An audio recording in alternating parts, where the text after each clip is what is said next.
I am Bree Malier. I'm Brooke Blair. And our theory is on capturing kids' hearts, and it was founded by Flippen in 1990. And he is an educator, a psychotherapist, and an author. And he believes that if you have a child's heart, you have his head.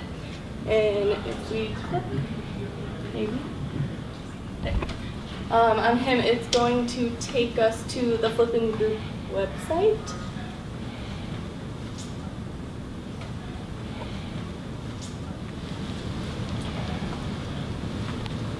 And on our homepage, you'll notice that it's not strictly based on education.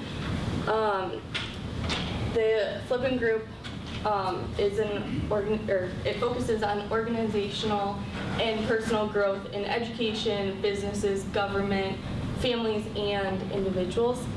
So since we're looking at education, we're going to go next. Okay, and that will bring us to the actual Capturing Kids' Hearts page.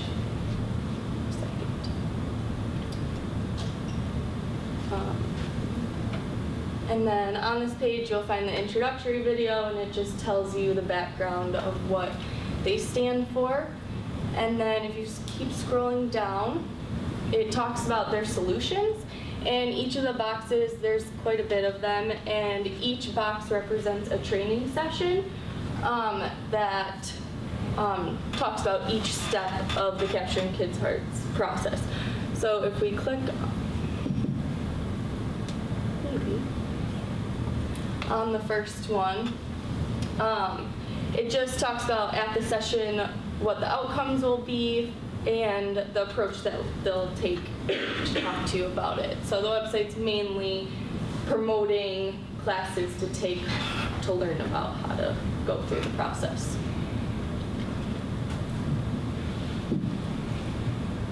And then the vision and values of Capturing Kids' Hearts. So their main goal is to teach teachers and administrators how to transform their classrooms into high achievement centers for learning. So they want to create the best classroom environment possible so that the most efficient learning can take place. And they do that through their 8 values, which are integrity, trustworthiness, honesty, confidentiality, acceptance, joyfulness, loyalty, and service.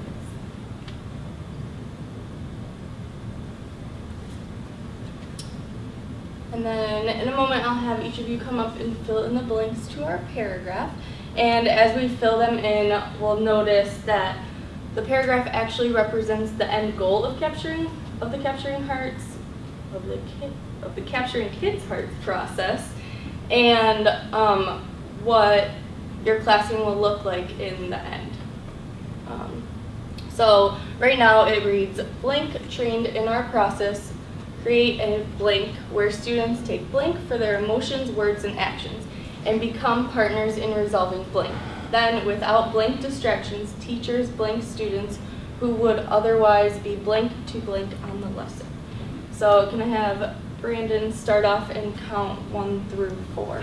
1, 2, 3, 4. 1, 2, 3, 4, 1. Okay, I'm going to draw a number out of the hat. So can one of the 4s come up and try moving one of the words to fill a blank? If it's not right, then I'll knock it out. Perfect. Okay, and then a 3.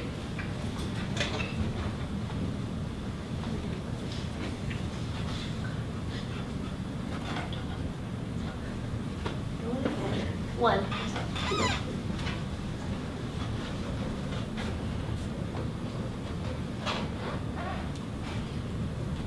2.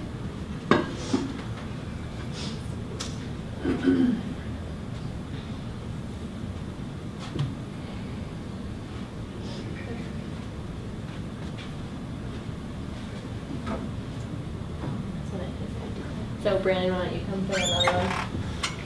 right.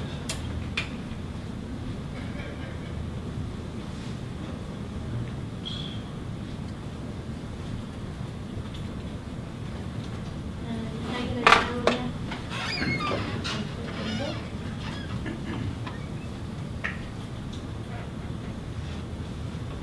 Who else? This is you for Anne. There's 2 left, so whoever wants to help out and do the last one.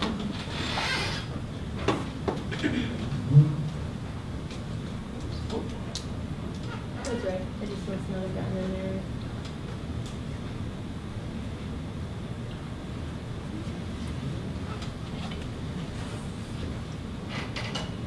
Perfect. Okay, so our end goal is that teachers trained in our process create an atmosphere where students take responsibility for their emotions, words, and actions and become partners in resolving conflict. Then, without behavioral distractions, teachers engage students who would otherwise be unwilling or unable to focus on the lesson. And then, so Capturing Kids' Hearts teaches 4 main things. So the first thing is how to build meaningful relationships. So Capturing Kids' Hearts believes that the basis for having a successful classroom lies in the relationships that the teachers build with his or her students. And they also believe that building those relationships allows the students to become equipped to be more successful and meet the goals that have been set for them because they know the teacher cares. And then the second thing is a social contract. And social contracts develop high-performing classrooms that use team building skills and self-management. And the social contracts in this program are always created by the students, so they know exactly what is expected of them in that classroom. And the third thing is conflict management, which teaches students to become responsible for their thoughts, words, and actions, and this helps create a safe classroom environment. And the last thing is an acronym, EXCEL, which we'll talk about more in a minute, but that provides the basis for a safe and welcoming school and classroom environment. So we'll go through each letter and explain what EXCEL means. So can you have someone from the 2 group come up and move the slide over the green bar?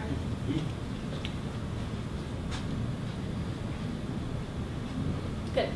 So engage involves starting each day with a positive greeting. So like a handshake or a high five, and that gives the students our full attention from the beginning.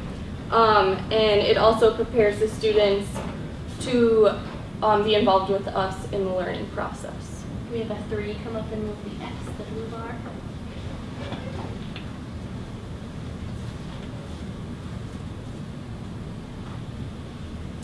And then explore is discovering the individual student's needs personally, emotionally, and academically.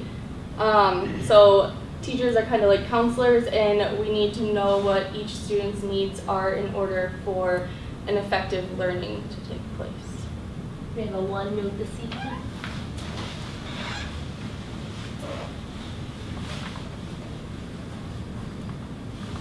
And then communicate is communicating to the students that you care and communicating content in a way that is captivating, creative, and responsive to your students. And then a 4 to move that last E for us.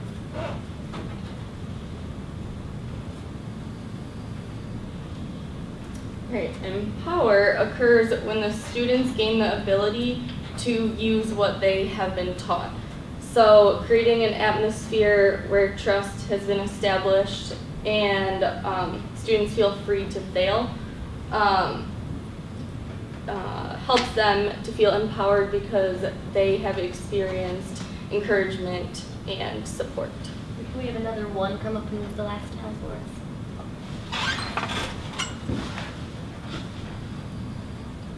And then launch, and that is the way the teachers end the classroom experience and send forth their students. So it could include discussing with the class what occurred that day or getting students' opinions on a lesson.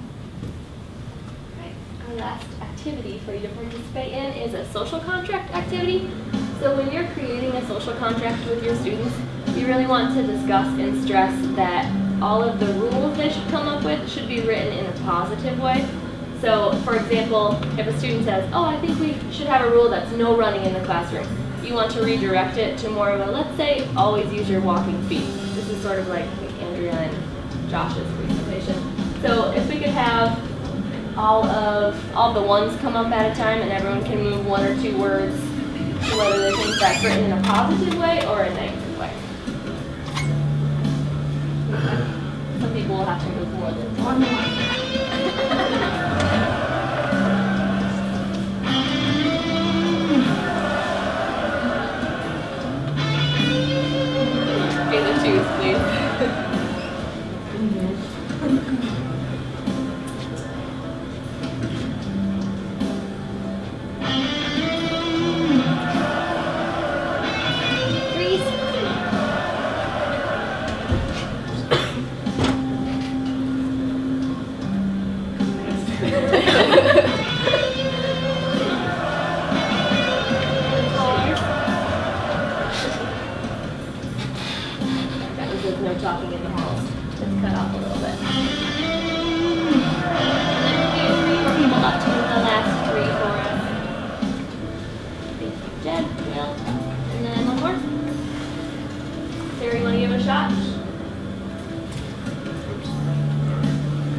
Skip the rock. And then we have 2 videos, and the first one is about a school district that uses capturing hearts in their school.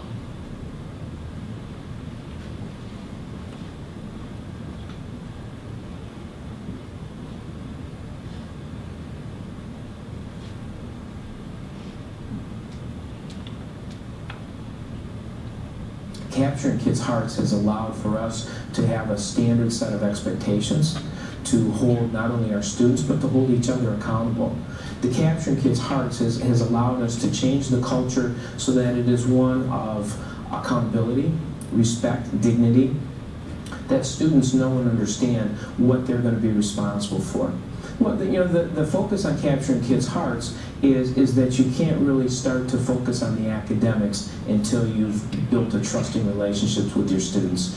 And we have really taken that to the next level in regards to not only community involvement, but the response from parents. I've had parents who've come to me and said, Scott, I can't believe the change that my daughter's gone through. She's so much more confident, she is articulate. It's now about what can we do to serve the needs of our students, and it's a real collaborative approach that our teachers are taking, not only to serve the needs of our students, but how can we work together to do that in a team approach. The Capturing Kids' Hearts process has given us a common language, a foundation for not only behavior, but academic achievement and expectations in our community. Okay, and then the second video we're not going to play, but it talks about a teacher that uses it in her classroom directly. And that is all we have for you.